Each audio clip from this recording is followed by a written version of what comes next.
I chose to do my project on the revitalization of Gorongosa National Park. So let's talk about the history. Gorongosa National Park was born in 1960. After Mozambique's liberation and independence in 1975, civil strife and excessive poaching destroyed wildlife and tourism. In 2004, Greg Carr, a USU alumni, visited the park and saw potential for the land to return to its former glory. And shortly after, the first meeting was held to discuss conservation and tourism efforts. In 2007, surveys reported that wildlife populations were rising, so that was a really good sign. In 2008, the government of Mozambique and the Carr Foundation formed the Gorongosa Project, a 20-year partnership for the joint management of the park and development of the communities near it.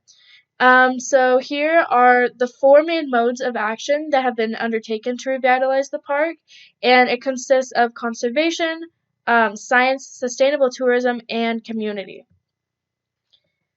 So starting with conservation, um, the Department of Conservation is at the front lines to preserve Gorongosa. The department employs over 300 people, 99% of whom are Mozambican. There have been 260 park rangers trained, and because of their diligence in enforcing the rules, there has been a 72% decrease in wildlife poaching incidents, which is incredible. And enforcing efforts include law enforcement, wildlife management, reintroductions of wild animals, and conservation technology and human wildlife coexistence. Some achievements are when the research bank was launched in 2012. It was believed that there were only 30 to 40 lions in the park at that time. And so there was a process where teams would sweep areas to find and remove snares to create safe zones.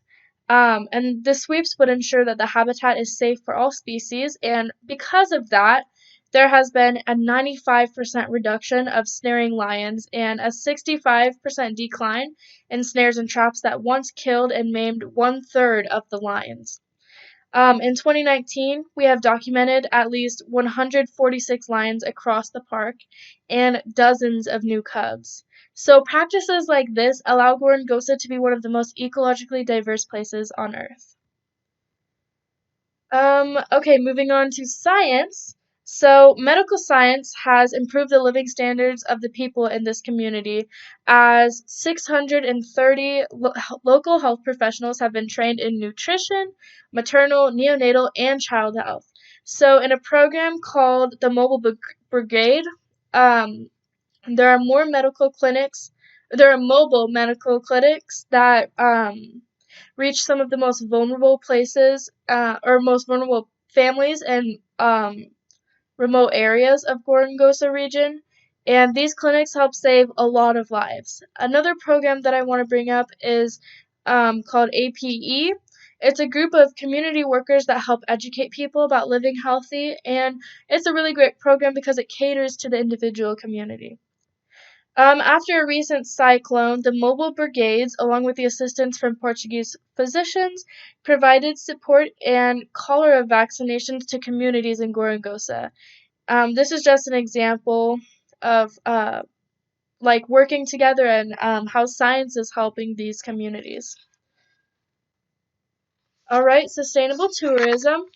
So there are a few projects with the goal to decrease and ultimately end poverty in the Gorongosa area, while at the same time maintaining the ecological side of things.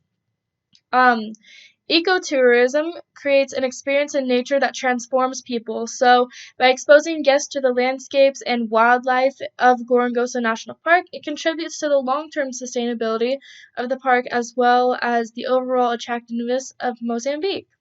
Another program is the coffee business.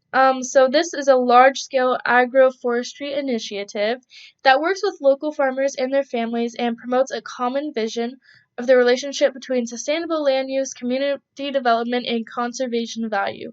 They also sell their coffee internationally, giving the rest of the world a chance to taste Gorongosa coffee. And the last I would like to bring up is community. Um, Community is so important. Community-based natural resources management, or CBNRM, is a productive avenue that creates economic benefits for local communities. Resources have been used to teach around 11,000 farmers new farming practices, which are improving crop yields and nutritional status for the communities. And something that I really found this as a great program was the Gorongosa Girls Club being created.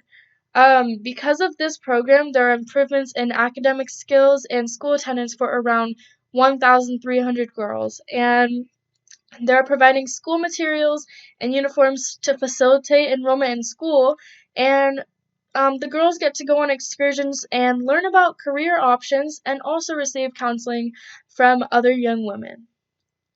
So, um, I have really enjoyed researching about this incredible place and their hardworking efforts to preserve the nature and build their community. And these are my sources right here, and thank you so much for watching.